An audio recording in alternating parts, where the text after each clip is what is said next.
We are so excited to have him here today, man. It's a pleasure, my brother. It is an absolute pleasure.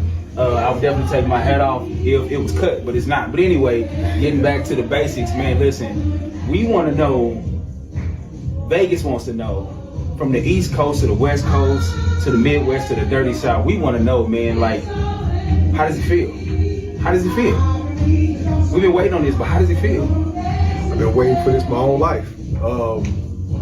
Duly noted, you know, I came prepared. Came prepared? Yeah, I came ready. You look ready. I feel tremendous. I feel healthy. I feel strong. Okay. I feel spiritual. Absolutely, but man. most of all, man, I'm grateful and thankful for my Lord and Savior for even putting me in this seat and in front of my people, you know, to represent my tribe. Come on, man. I thank the Lord for you, man. Oh man, it ain't even about me, man. It's about you. I appreciate you having me, man. But they have been waiting on your LP, and it is now officially released. Numbers are looking great, man. Thank you. Numbers are looking really great. Like, what's the inspiration behind the album? To be honest, Vegas hasn't had an identity as far as black culture wise. So this is our identity. This is our neighborhood. Okay. This is our OGs, our pioneers, our streets, our food, our swag. But once again, you know, this is giving you a central point of coming and a reference of when you're coming into town or who you need to tap into. Nice. So why? I mean, because you grew up in Vegas. Born and raised. You're originally from Vegas. Any particular part of Vegas? Yeah, the historical West Las Vegas, MLK, Lake Mead, Berkeley Square, Valley View, Gerson Park. Oh man, so the Jets. I mean, listen, I can go on and on. Oh man, you're literally giving the audience everything that they've been asking for. Man, so after your album, like, what's next? I mean, you traveling, you got tours. I mean, what's next for you, man? Well, we're gonna first take care of this Grammy. We need to get this Grammy up under our belt. Okay. You feel me? Okay. So we're gonna get this Grammy, and then we're gonna sit our butt down and we're gonna start getting into this film side of it. I'm gonna do what Michael Jackson couldn't. And that is enter into the film business and do the same thing that he did for music and do it with the film and the music. Now, I recently just heard that you have linked up with Tubi. Yes. So you're doing a Tubi film as well. Yes, a Tubi series. Shouts out to John. What is that looking like for you? How's it feel? 'Cause this is your first time, right? Yeah. Nice. I mean, you know, we are located downtown where we facilitate LV Culture, the event center, and you know, I watch a lot of events and a lot of films get made. Finally, I'm in one, and I play a dirty cop. Wow. Yeah. I mean, I wouldn't want to play no straight cop anyways. So you go from making music, yes, to putting facilitating positive vibes and great energy out there to the community of which you grew up in. Yes. And now that you have released the LP, you're basically telling me and telling the audience that you are going from music to becoming the greatest of all times while still respecting some of the legends in the industry that have graced this platform for you. I gotta model myself after the legendary Tupac Shakur, DMX, even Nipsey Hussle. He got some film credits up under him. Nice. You know, it's that triple threat. You know what I'm saying? Nice. Once you master one, you gotta, you conquer it and then you master it, right? After you conquer it, you definitely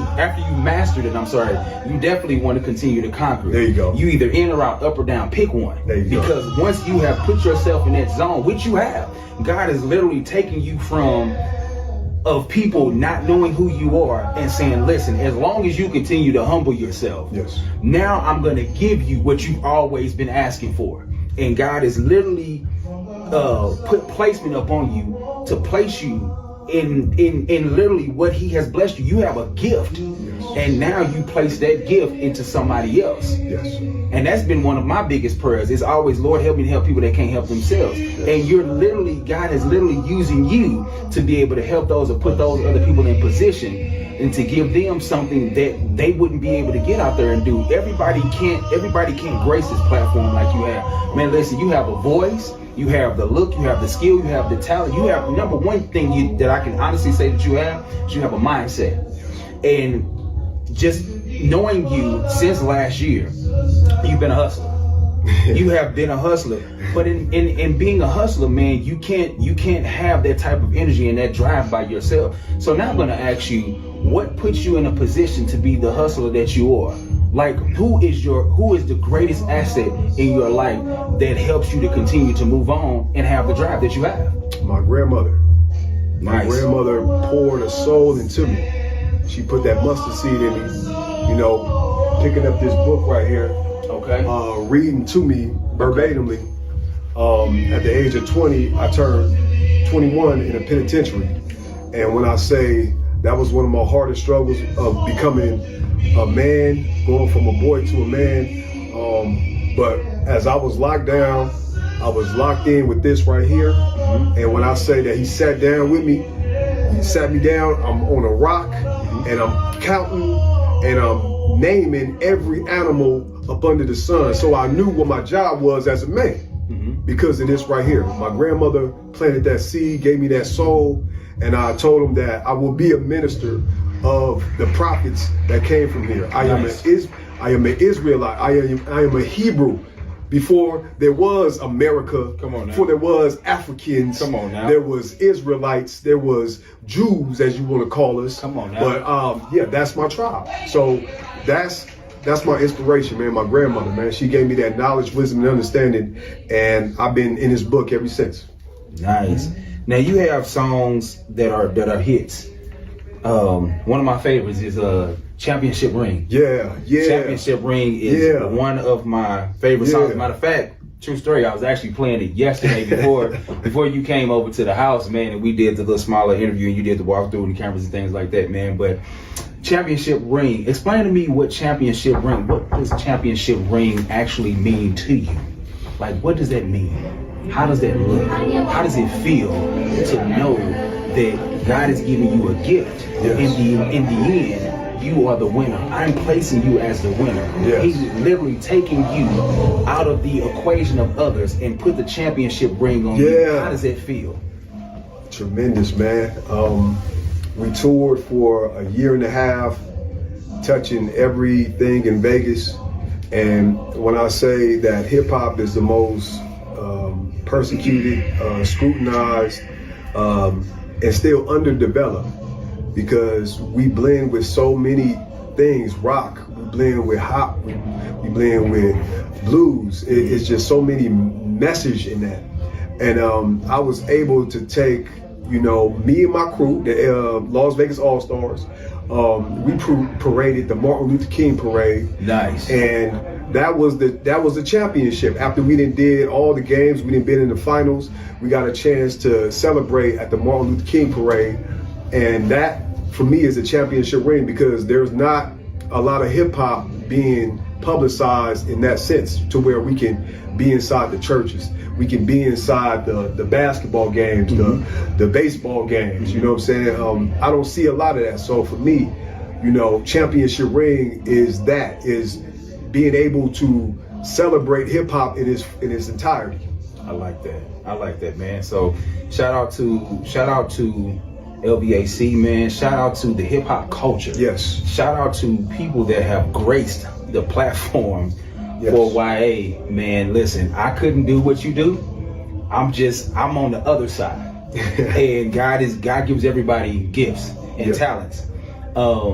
Now, singing is one of them. Okay. But this ain't about me. This is about what the gift God has blessed you with. I sing a little bit. And you do. Oh man, we're gonna have to catch that. We're gonna have to catch that off camera one day, man. I'm gonna have to catch you slipping one day. But listen, real quick, because I also heard that you were gracing the stage in October. for the Steppers event. Tell us a little bit about that, man, because listen, we want to know. Listen, I'm excited about that. Dude, so tell us, because you got the platform, you got the chance. God has already given you the chance to shine. Yeah. Now he taking you to a whole nother level. You're gracing stages.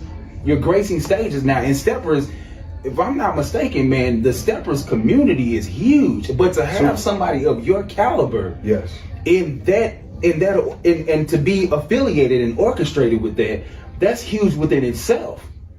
Shouts out to Big Tony. Come on now, I'll be Tony. Okay.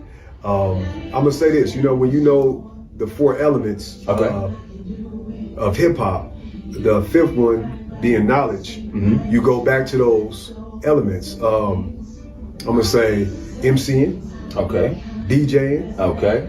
It ain't graffiti, it's called writing. You know what I'm saying? Now. And then b-boying, dancing. Like, a lot of these cats can't dance. No. They sit on the wall and get to watch me. And I love it, because, you know, I gotta teach the youngsters how to court these women. You know what I'm saying? How to actually get on there and do your mating dance, if you want to call it that, or your praise dance, or your worship dance. But for me, it's exercising, you know, the tempo as well. You know what I'm saying? Getting all those elements into you. But like I said, the 5th one is knowledge. So me knowing that, I go back to the original form of hip hop, which is the party. You can't have a party without dancing. Come on now. I like that, man. So let me just I'm gonna wrap it up in a little bit, man. We got about 5 minutes. So I wanted to ask you one more question, man.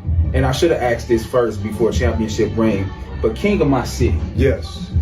King of my city. King of my come on now, cruising through the valley where the sun goes down, in the backyard with the we step. Come on now. Yeah. Listen, so me being from St. Louis. Yeah.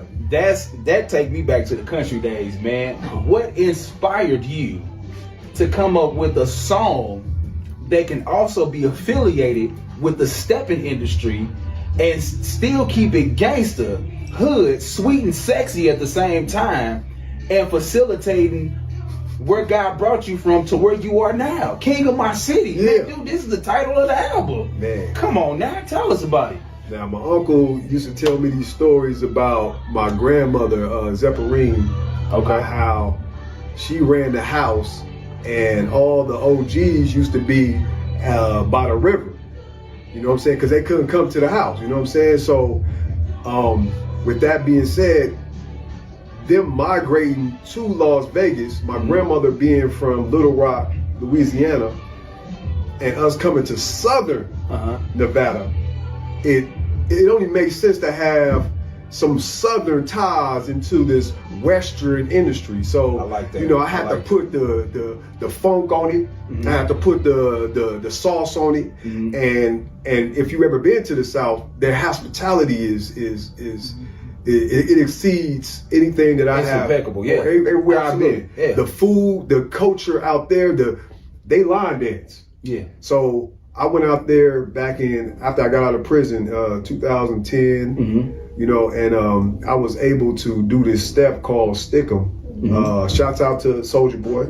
I ain't gonna say nothing about Soulja Boy, but I tell you, he won the first.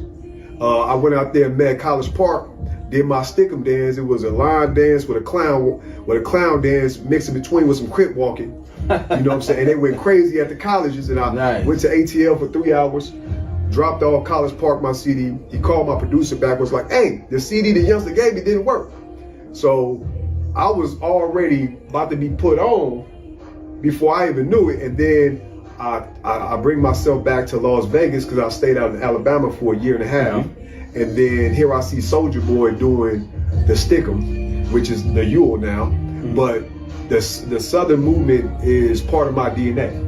So I had to put that in the album, and you will hear some gospel, you will hear some poetry, you will hear some rock, you will hear some trap. Nice. So I got a gumbo on this album just to show y'all how multicultural Vegas is when it comes down to stirring up this gumbo pot. I like that, man. I like that. Listen, you guys have definitely been a blessing, man.